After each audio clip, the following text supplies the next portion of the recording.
Hello friends. मैं हूं कौश पटेल। आप सभी का मनी माइंडसेट यूट्यूब चैनल में स्वागत है। आज हम मार्केट एनालिसिस के बारे में बात करेंगे कि मार्केट में पिछले 15 दिन 10 दिन में क्या हो रहा है, हमें कैसे एक्ट करना चाहिए, हमें क्या क्या डिसीजन लेने चाहिए, ग्लोबल आउटलुक क्या है, वर्ल्ड इकोनॉमी के डेटा क्या निकल के आए हैं। रिसेंटली अभी फेड की मीटिंग हुई 2-3 दिन पहले, तो फेड की मीटिंग में क्या डिसीजन लिए, यूएस की इम्पैक्ट इंडिया में कैसे आ सकती है, तो उस सारी चीजों के बारे में आज बात करेंगे। तो ये वीडियो को आप पूरा एंड तक देखना। उसके साथ साथ जो अभी गर्मी की सीजन शुरू हो रही है, तो गर्मी की सीजन में जो जो हीट रिलेटेड स्टॉक्स है जो गर्मी में परफॉर्म करते हैं या गर्मी में उसका प्रॉफिट उस कंपनी का ज्यादा आता है, या फिर वो स्टॉक्स में हमें एटलीस्ट 30-40% की रिटर्न की अपेक्षा है, तो वो सारे स्टॉक्स, 3-4 स्टॉक्स मेरे पास है। उसके बारे में भी हम डिस्कस करेंगे, उसके टेक्निकल्स देखेंगे। उसमें से एक दो स्टॉक्स जो अच्छे हैं, जिसके फंडामेंटल्स की भी हम बात करेंगे। जो स्टॉक्स हम कई दिनों से, पिछले 10-15 दिनों से हम Instagram account money mindset RK में बोल बोल के थक गए कि ये स्टॉक्स को देखो, ये स्टॉक्स आपके वॉच लिस्ट में डालो। ये स्टॉक्स में कभी भी रिवर्सल आके आपको बड़ा सा पैसा बना के दे सकता है। मार्केट में एक ही किक चाहिए जो डायरेक्टली सेक्टर अफेक्टेड स्टॉक्स है, जैसे कि हीट में, तो हीट में क्या चलता है, तो हम जनरली कोल्ड ड्रिंक्स ज्यादा पीते हैं। तो कोल्ड ड्रिंक्स रिलेटेड अच्छी कंपनी कौन सी है। फिर हम जनरली एसी का यूज करते हैं, तो एसी के रिलेटेड कौन कौन सी कंपनीज है, एसी की डिमांड सप्लाई कैसी है, उसका सीजनलिटी एनालिसिस कैसा है, तो उस सारी चीजों के बारे में हम बात करते हैं। तो आज हम उसके बारे में भी लास्ट में बात करेंगे, तो ये वीडियो को पूरा एंड तक जरूर देखना। इस वीडियो से आपको ऐसी बातें सीखने को मिलेंगी जो जनरली कहीं पे भी लोग देते नहीं है ज्ञान, जो ज्ञान आपको लंबे अरसे तक मार्केट में टिका के रखेगा। तो ये चीज पे ही हमारा फोकस है। हम हर रोज आके हर रोज इंट्राडे में क्या करना चाहिए, उससे आप कभी भी वेल्थ क्रिएट नहीं कर सकते हैं। आपको लॉन्ग टर्म विजन के साथ ही मार्केट में आना चाहिए, जहाँ पे आप एटलीस्ट अच्छा सा पैसा बनाओ और ग्रो करो, जहाँ से आप इन्फ्लेशन को बीट कर सको। क्योंकि हमें सिंपल रिटर्न लेना है 10%, 12%, 15%, तो म्यूचुअल फंड सही है। म्यूचुअल फंड में ही इन्वेस्ट करो, क्योंकि वो आपका हेडेक कम है। म्यूचुअल फंड में इन्वेस्ट करके शांति से आप 5 साल 10 साल में सीएजीआर उसका 10 से 15 से 20% के बीच में भी आता है कई कई फंडों का, तो उसमें इन्वेस्ट करो। पर आपको उससे ऊपर निकलना है, पर आपको 30%, 50%, 100%, 200%, 500% तक के रिटर्न से आपको लेने हैं, होल्ड करके अच्छी अच्छी कंपनी को अच्छे अच्छे लेवल पे। तो आप हमारे साथ बने रहिए। हम अच्छे अच्छे स्टॉक्स लेके आते हैं जिसका फंडामेंटल अच्छा है। हम कभी भी पेनी स्टॉक्स, सर्किट वाले स्टॉक्स और जिसमें लो लिक्विडिटी है, ऐसे स्टॉक्स की बात नहीं करते हैं। हम जो भी स्टॉक्स बोलते हैं वो mostly mid cap, large cap के ही होते हैं, और स्मॉल कैप के स्टॉक जो अच्छी अच्छी कंपनीज है उसके होते हैं। तो ये हमारा फंडा है। तो इस चीज पे आप हमारे साथ बने रहिए और ये वीडियो को लास्ट तक जरूर देखें। चलिए शुरू करते हैं मार्केट एनालिसिस। निफ्टी 50 में हम अक्टूबर महीने से देख रहे हैं कि मार्केट का पूरा स्ट्रक्चर डाउनवर्ड है। बीच बीच में थोड़े बहुत अपवर्ड मोमेंटम आते रहते हैं, जो एक रिट्रेसमेंट हम बोल सकते हैं। तो अभी हम फिबोनाची लगाए, तो फिबोनाची टॉप से लेके बॉटम तक की फिबोनाची लगाए, तो हमें एग्जैक्टली देखने को मिला है कि ये 50% जोन था। यहाँ पे बहुत सारे लोगों को ट्रैप किया। यहाँ पे बहुत सारे लोगों ने ये 24,200 से 700 के बीच में बाइंग की, वहां से मार्केट को और नीचे गिरा दिया है। तो ये चीज है कि स्मार्ट मनी हमको ट्रैप कैसे करती है। दो चीजें, हम यहाँ पे बाय करें और जैसे ही ये लेवल टूटे और मार्केट में और नेक्स्ट सेलिंग देखने को मिले, तो हम शॉर्ट टर्म के लॉस भी बुक करके मार्केट से निकल जाते, तो एटलीस्ट हमारे पास कैश इन हैंड होता। तो वो कैश इन हैंड को हम अभी निचले लेवल पे बाय कर सकते थे।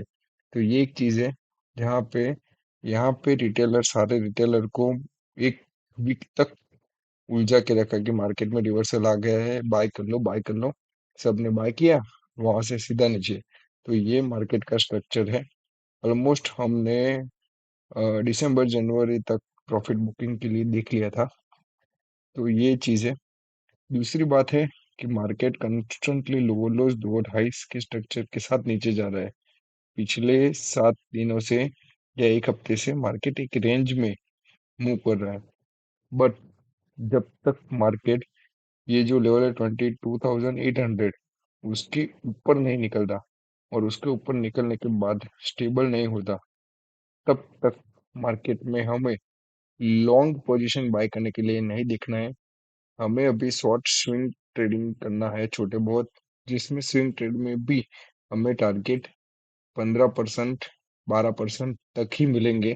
तो ये चीज ध्यान में रखनी है। पर स्विंग ट्रेड्स या पोजिशनल ट्रेड में हमें स्ट्रिक्ट एसएल रखना है। जो 5 से 7% के बीच जनरली एसएल निकल के आता है, वो स्टॉक टू स्टॉक डिफर करता है। तो ये चीज है जहाँ पे आप अपने फाइनेंशियल एनालिस्ट और फाइनल रिसर्च एडवाइजर से पूछ के आप अपने डिसीजन खुद ले सकते हैं। बट मार्केट में हो क्या रहा है, कंसोलिडेशन लेवल पे हो रहा है, जहाँ की यूएस मार्केट, नैस्डैक और डाउ जोन्स और S&P 500, जो तीन इंडेक्सेस है, वो पिछले 3 दिनों से लगातार 4%, 3%, 1% जैसे डाउन जा रहा है। वहां पे इंडियन मार्केट सर्वाइव कर रहा है। क्या रीजन है उसके पीछे?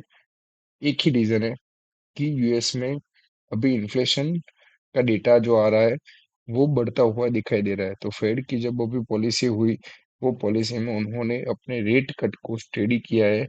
जहाँ पे एक्सपेक्टेड था कि फेड सितंबर महीने से कंटिन्यूअस रेट कट 2-3 सेशन में करेगा। बट अभी तक फेड की पॉलिसी में हमें रेट कट आता हुआ नहीं दिखाई दिया है। उसका एक ही मेन रीजन निकल के आता है कि यूएस में इन्फ्लेशन हाई है और एक्सपेक्टेड है कि और हाई हो सकता है। तो जब तक फेड अपना इंटरेस्ट रेट कट नहीं करता, तब तक मनी फ्लो नहीं आएगा, तब तक मार्केट के चलने के आसार नहीं है। दूसरी चीज, अभी जब F I S continuous sell कर रहे हैं, मैंने ये हाईलाइट किया हुआ है कैंडल 28 फरवरी का। तो हम एफ आई का डेटा देखें, तो एफ आई का 28 फरवरी के डेटा में जाएगा तो जब बड़ी सेलिंग आ रही है, तब हमारा मार्केट 400 से 500 पॉइंट नीचे गिर रहा है। 11,640 करोड़ की नेट सेलिंग है एफ आई में, तब हमारा मार्केट डाउन जा रहा है। डीआईआई कंटिन्यूस बाय कर रहा है, उस दिन भी 12,000 करोड़ का बाइंग आया। बट एफ आई आई की वजह से मार्केट तो नीचे ही जा रहा है। उस दिन 2% के जैसा हमारा इंडेक्स डाउन था, उसके बाद धीरे धीरे रिकवर किया। बट आप देखो तो एक दो दिन छोड़ के मार्केट में कंटिन्यूअस सेलिंग है। हम मंथली में देखें तो मंथली में भी आपको कंफर्म होगा कि अक्टूबर में एक 1,14,000, 45,000, 16,000, 87,000, 15,000, 20,000, मतलब कंटिन्यूअस सेलिंग है। बट एक चीज ध्यान में रखो, इंडिया जैसा इमर्जिंग मार्केट पूरे वर्ल्ड में हम सोचने जाए तो 2-3 मार्केट ही है जहाँ पे लोग इन्वेस्ट करने के लिए दिखते हैं। जो फॉरेन पोर्टफोलियो इन्वेस्टर है, एफ आई आईज है, वो वहां पे इन्वेस्ट करने के लिए दिखते हैं। तो इंडिया ही एक ऐसा मार्केट उभर के आता है जहाँ पे पॉलिटिकल पावर स्ट्रांग है, जहाँ पे कंज्यूमर हाई है, जहाँ पे लोगों का स्पेंडिंग हाई है। तो मैं यूएस में कितना भी मैन्युफैक्चर करूँ, चाइना में कितने मैन्युफैक्चर करूँ, बट उसको यूज करने वाले लोग कहाँ मिलेंगे? तो आपको सबसे ज्यादा लोग इंडिया में मिलेंगे। तो हर एक एफआईआई हो या फिर हर एक कंपनी हो, उसको अपना मैन्युफैक्चरिंग या फिर अपने प्रोडक्ट बेचने के लिए इंडिया का सहारा लेना ही पड़ेगा। तो इंडिया का ग्रोथ स्टोरी इन लाइन है, इन टेक है। इंडिया की ग्रोथ स्टोरी के ऊपर आप विश्वास रखिए। इंडिया का मार्केट यहाँ से ऊपर जाने वाला ही है। बट आपको वाइज डिसीजन लेना है। जैसे हम बार बार बोल रहे थे कि कैश इन हैंड रखो, अभी हमारे पास कैश इन हैंड है, तो हम अपने डिसीजन और अपना पोर्टफोलियो को मैनेज कर सकते हैं और हम नए इन्वेस्टमेंट, नया पोर्टफोलियो बनाने के लिए देख सकते हैं। तो ये पूरा F I I D I का डेटा का एनालिसिस था। मार्केट में अभी साइड वेज ही है, यहाँ पे कुछ नया हुआ नहीं है। एक ही रेंज में मूव कर रहा है, 22,300 से लेके 22,600। अभी जो यूएस बार बार हर रोज हर रात एक नया टैरिफ डालता रहता है। जैसे कि कल कनाडा पे टैरिफ डाल दिया कि उसके स्टील का जो इंपोर्ट हो रहा है कनाडा से यूएस में, उसमें 50% ड्यूटी लगेगी। फिर इंडिया पे भी टैरिफ की बात कर रहा था, रेसिप्रोकल टैरिफ की बात कर रहा था। 2 अप्रैल से टैरिफ वॉर चालू हो रहा है।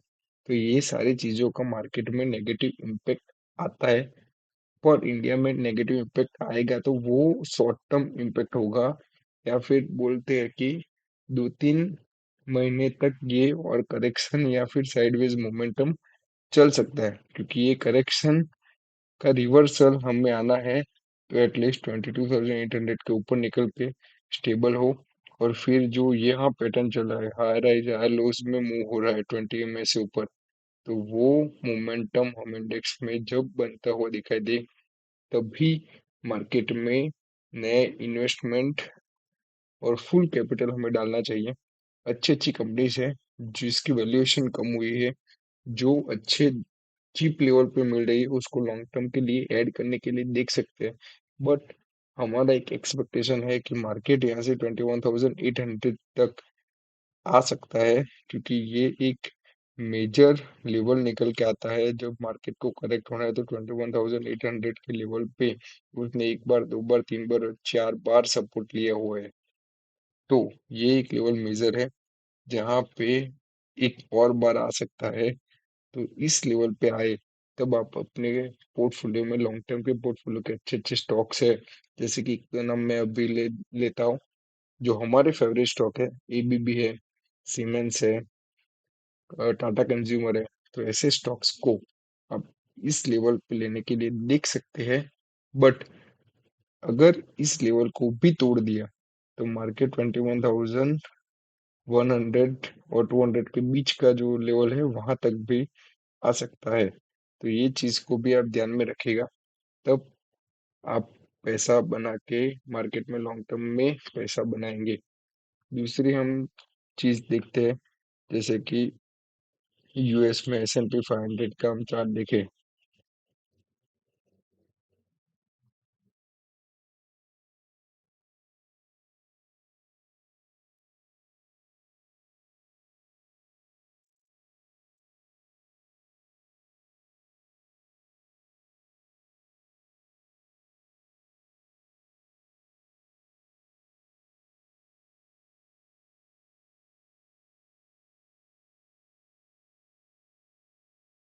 S&P 500 में हम देखें तो 6,100 से लेके कितना बड़ा सेलिंग कंटिन्यूअस गिर रहा है। तो ये चीज हमें क्या दिखाई देती है? ये चीज हमें दिखाई दे रही है कि यूएस में जब भी ये रेसिप्रोकल टैरिफ की बात हुई, तब यूएस मार्केट में भी पॉजिटिव आउटलुक नहीं दिखाई दिया है। जैसे कि 10% S&P 500 गिरा हुआ है। जो नास्डैक है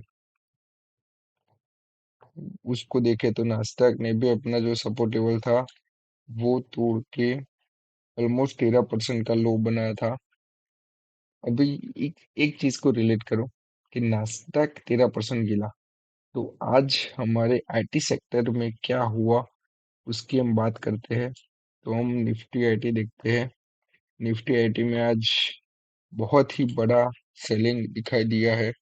हमने इस लेवल पे एक वीडियो बनाए थे और वहां पे बात की थी कि आप आईटी को 42,000 43,000 के लेवल को ब्रेक होने के तुरंत एग्जिट करके निकल जाना। इस लेवल पे सारे लोग जो हमें फॉलो करते हैं, जिन्होंने वीडियो ध्यान से देखा होगा, वो लोग निकल गए होंगे, अपना प्रॉफिट को अपने बैंक में सेफ रख के अभी एंजॉय कर रहे होंगे। नया एसी, फ्रिज वो सब खरीद के मजे कर रहे होंगे।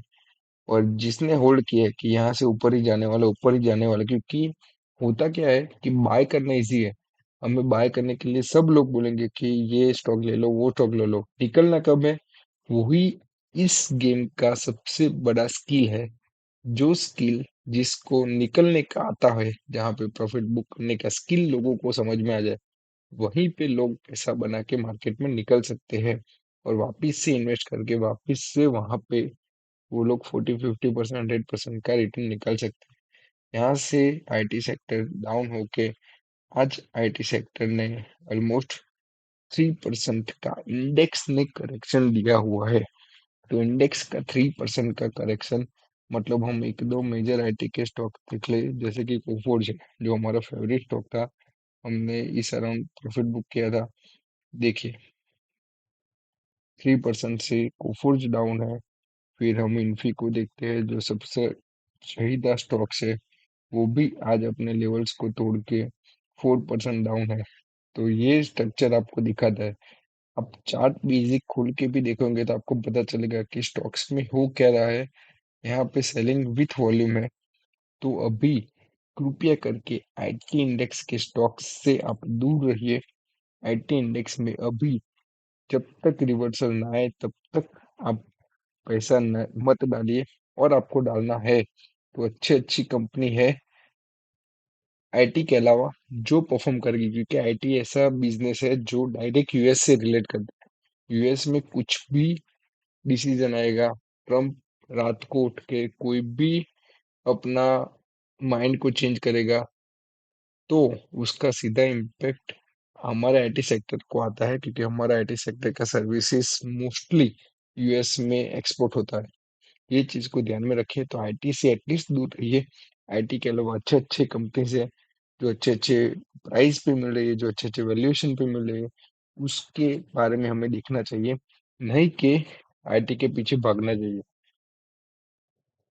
फिर हम इंडेक्स को एक बार फटाफट देख लेते हैं कि इंडेक्स में क्या हो रहा है। तो इंडेक्स में जैसे एक्चुअली कुछ देखने लायक है नहीं। मेरा फेवरेट इंडेक्स है फाइनेंशियल सर्विसेज, जो अपने बॉटम को नहीं तोड़ा है और एक अच्छी लेवल पे कंसोलिडेट कर रहा है। तो एक फाइनेंशियल सर्विसेज का हमने एक स्टॉक्स है बजाज फाइनेंस, उसको हमने पिछले वीडियो में पूरा डिटेल एनालिसिस किया हुआ था कि फाइनेंस सेक्टर के स्टॉक्स में बजाज फाइनेंस क्यों हमारा पीक है, जो स्टॉक्स अच्छा परफॉर्म करेगा। आप बजाज फाइनेंस के स्टॉक्स को भी हम एक बार देख लेते हैं, क्योंकि ये पूरा कंसोलिडेशन का पार्ट। अभी फाइनेंशियल सर्विसेज क्यों चल रहा है या क्यों चलेगा, या क्यों वो अपने लेवल्स को नहीं तोड़ रहा है, स्टेबल या बेस बना रहा है, उसका सिंपल रीजन है कि अप्रैल में जब हमारे आरबीआई की मॉनेटरी पॉलिसी कमेटी की मीटिंग हो गई, तो आरबीआई की मॉनेटरी पॉलिसी कमेटी मीटिंग में और 25 बेसिस पॉइंट का रेपो रेट कम होने की आशा है। और 25 बेसिस पॉइंट रेपो रेट कम होगा, लोन लोग ज्यादा लगे क्योंकि लोन का इंटरेस्ट रेट कम होगा। लोन लोग ज्यादा लगे तो लोगों की स्पेंडिंग बढ़ेगी। स्पेंडिंग बढ़ेगी, डिमांड बढ़ेगी, डिमांड बढ़ेगी तो लोग मैन्युफैक्चरिंग ज्यादा करेंगे, मैन्युफैक्चरिंग ज्यादा करके तो ओवरऑल जीडीपी में ग्रोथ आएगा। और हमें 2047 तक विकसित भारत बनना है, तो हमें हर साल एटलीस्ट 8% से ग्रो करना पड़ेगा, तभी हम जो डेवलप्ड कंट्रीज है उसके अराउंड हमारी जीडीपी को ले जा सकते हैं। तो ये एक चीज है। तो फाइनेंशियल सर्विसेज के जो स्टॉक्स है जिसमें हम अभी बात की, तो बजाज फाइनेंस को देख ही लेते हैं।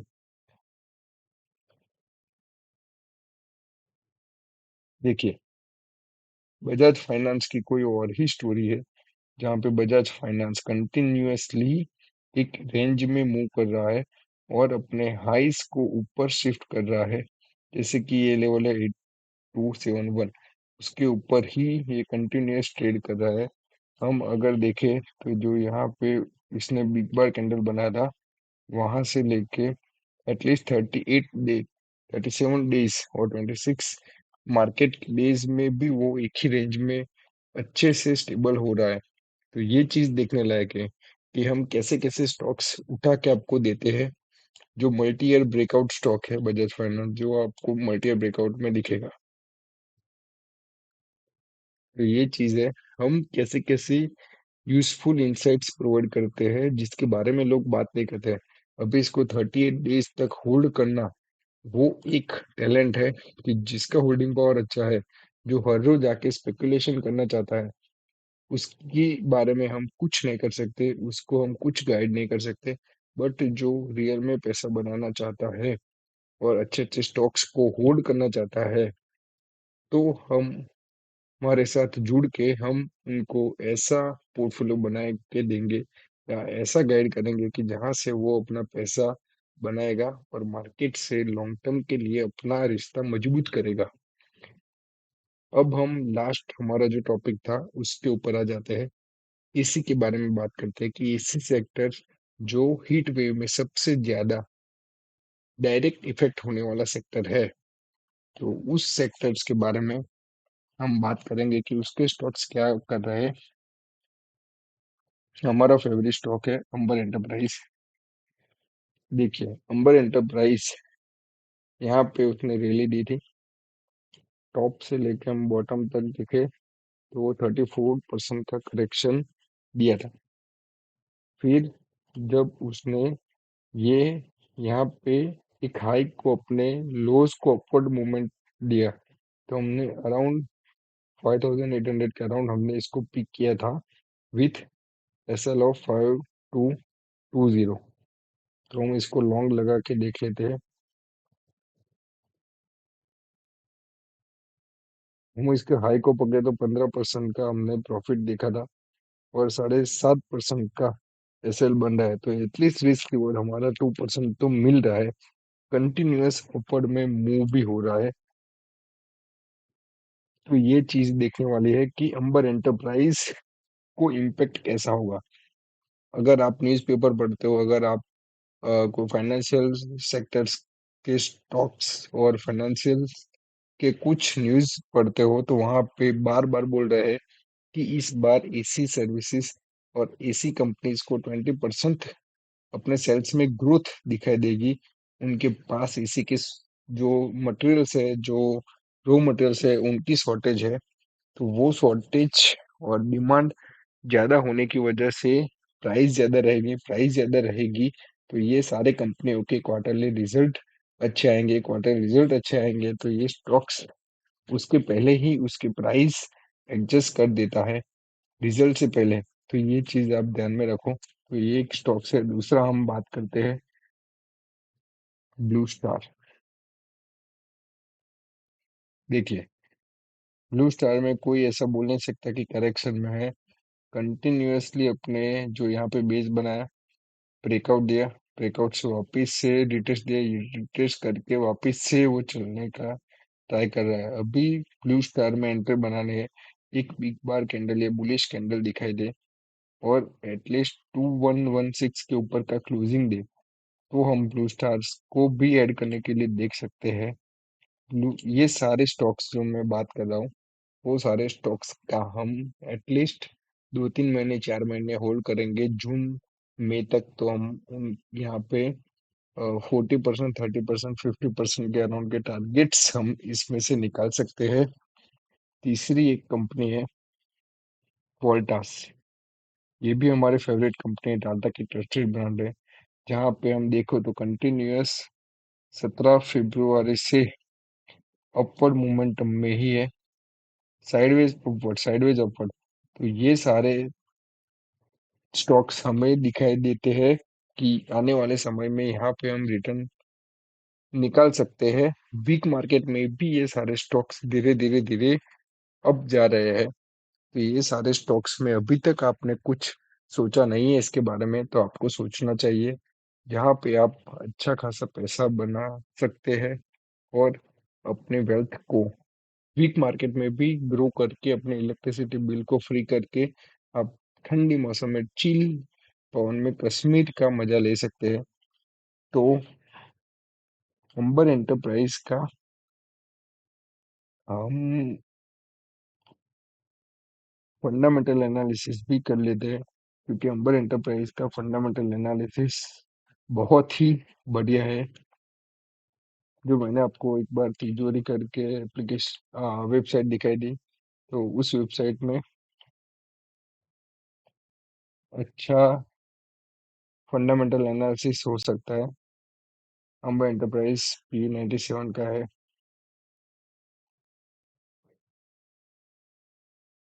प्रोडक्ट का देखें तो कंज्यूमर ड्यूरेबल्स है। अंबर एंटरप्राइज एक्चुअली जो कंपनी है वो मैक्सिमम इसी के स्पेयर पार्ट्स बनाती है, कॉन्ट्रैक्ट मैन्युफैक्चरिंग कंपनी है। सारी अच्छी अच्छी कंपनी को ये अपने प्रोडक्ट सप्लाई करती है एज अ असेंबली सारी कंपनी अपने प्रोडक्ट्स को असेंबल करके एसी सेल करती है। अंबर का डायरेक्ट एसी नहीं मिलता, पर जो सारी कंपनी में प्रोडक्ट यूज होते हैं वो अंबर बनाता है। तो इंडिया में 99% उसका लोकेशन है। प्रोडक्ट वाइज ब्रेकअप देखे तो कंज्यूमर ड्यूरेबल्स 72% है, फिर इलेक्ट्रॉनिक्स 22% है, और 4.9 मतलब 5% का रेलवे में है। अम्बा एंटरप्राइज का पी देखे तो P97 का है। मार्केट कैप अच्छा है, प्रोमोटर होल्डिंग कम है। Year on year quarterly sales increase हो रहे हैं। आरओसी और आरओई भी अच्छे दिखाई देते हैं। जैसे कि ब्लू स्टार का देखें तो ब्लू स्टार का भी हमें यहाँ पे कंपैरिजन मिल जाता है। वोल्टास और ब्लू स्टार का पीई अंबर से कम है, बट अंबर एंटरप्राइज ने कंसिस्टेंट रिटर्न देके कंसिस्टेंट परफॉर्मेंस इन्वेस्टरों को दिया हुआ है। इसके हम फाइनेंशियल की बात करें, एसेट कंटिन्यूसली बढ़ रहे हैं 1115 से 6427। ओपीएम हम देखें तो 7% का ओपीएम है, जो ओपीएम भी कंसिस्टेंट मेंटेन कर रहे हैं। उसका हम सेल्स देखें तो सेल्स ड्रास्टिक बढ़ रहे हैं, 1000 करोड़ से लेकर 9000 करोड़। मार्च में 6729, मार्च 24 का सेल्स था 6927 का था, 4000 का था। तो इसके सेल्स कंटिन्यूस बढ़ रहे हैं। हम नेट प्रॉफिट मार्जिन इसका कम है, बट ऑपरेटिंग प्रॉफिट मार्जिन अच्छा है। और हम उसके सेल्स देखें तो दिसंबर क्वार्टर का सेल 2133 करोड़ का है। तो ये सारी चीजों को हम टेक्निकल के साथ मिलाए तो ये एक अच्छा पीक हो सकता है, जो आने वाले समय में हमें एटलीस्ट अपने टॉप तक भी जाए। तो यहाँ से लेके 24-25% तक का प्रॉफिट कहीं नहीं गया है जब चलता है। तो ये मैं अभी रिसेंटली बात करूँ तो 23 दिसंबर को 3 ही दिन में उसने 28% का 30% का प्रॉफिट दे दिया था। तो जब सारे लोग टीवी में बात करने का चालू करें, या फिर सारी जगह पे ये स्टॉक्स के बारे में बात करने का चालू करें, तब हमें निकल लेना चाहिए वहां से। और जब कोई लोग नहीं बात करे तब हम बात कर रहे हैं उन स्टॉक्स के बारे में जो स्टॉक्स आपको अच्छा रिटर्न ये वीक मार्केट में भी दे सकता है, जो सीजनल स्टॉक्स है, जो सीजन में चलते हो। जैसे कि एसी का मैक्सिमम सेलिंग होता है ये 2-3 महीने में। आपको अगर एक्सपीरियंस करना है तो आप कोई भी क्रोमा के स्टोर या कोई भी स्टोर में चले जाए, आपको पता चलेगा कि लोगों की डिमांड कैसी है। क्योंकि अब ये प्रीमियम कंज्यूमर गुड नहीं है, ये नॉर्मल कंज्यूमर गुड्स है जो हर कोई अफोर्ड कर सकता है, हर कोई ले सकता है, क्योंकि इंडिया में लोगों की परचेजिंग पावर पैरिटी अच्छी हुई है। एक और स्टॉक्स के बारे में बात करते हैं जो डायरेक्ट हीट वेव से अफेक्ट करता है, और हमारा भी फेवरेट स्टॉक्स है वो वरुण बेवरेजेस। जो पेप्सिको कंपनी है उसका ऑफिशियल पार्टनर है, जो इंडिया में सेल करता है कंटिन्यूअस। उसने बहुत अच्छे रिजल्ट के साथ परफॉर्मेंस दिया हुआ है। आप उसका ग्रोथ देखिए 99 से लेके 700 तक। तो हम 2 साल तक भी ये स्टॉक्स को अगर रखते तो हमारा 500% का रिटर्न बन सकता है। 645 बार्स मतलब ऑलमोस्ट 2.5 साल या 3 साल। तो वहां पे हमें 500% मतलब इतना रिटर्न आप कहाँ पे एक्सपेक्ट करोगे। तो ये एक चीज है, अभी करेक्ट हुआ है। बट ये हीट वेव का जो आईएमडी का इंडियन मेट्रोलॉजिकल डिपार्टमेंट का भी एक्सपेक्टेशन कि इस बार हीट वेव ज्यादा पड़ सकती है, गर्मी ज्यादा रह सकती है, तो ये पेप्सी को कंपनी के कोल्ड ड्रिंक्स ज्यादा बिक सकते हैं। ये सारी चीजों को मिला के ये स्टॉक्स को ऊपर आने का प्रोबेबिलिटी ज्यादा है। ऑलमोस्ट ये अपने हाई तक भी आए, तो यहाँ से लेके 40% कहीं नहीं गए हैं। तो ये एक स्टॉक को भी आप वॉचलिस्ट में रख लेना। इस लेवल के अराउंड 450 के अराउंड आप ले सकते हो, और अगर ये लॉन्ग टर्म के लिए भी होल्ड कर सकते हो। और अगर आपको स्विंग के लिए लेना है और आपको रिवर्सल के बाद लेना है तो 500 के ऊपर स्टेबल हो उसके बाद आप ऐड करने के लिए देख सकते हो। तो आपको यही सारी चीजें बताने के लिए हम मार्केट का इन डेप्थ एनालिसिस करके आपको फायदा हो, आपको बेनिफिट हो, और हम आप ही की कम्युनिटी से, आप ही जैसे लोग हैं, आप ही के साथ हम ग्रो होना चाहते हैं। तो यही सारी चीज़ों के माध्यम से आप अपना बेनिफिट कर सकते हैं, और हम आपको बेनिफिट करवाने के लिए हमेशा उपलब्ध है। Thank you so much guys.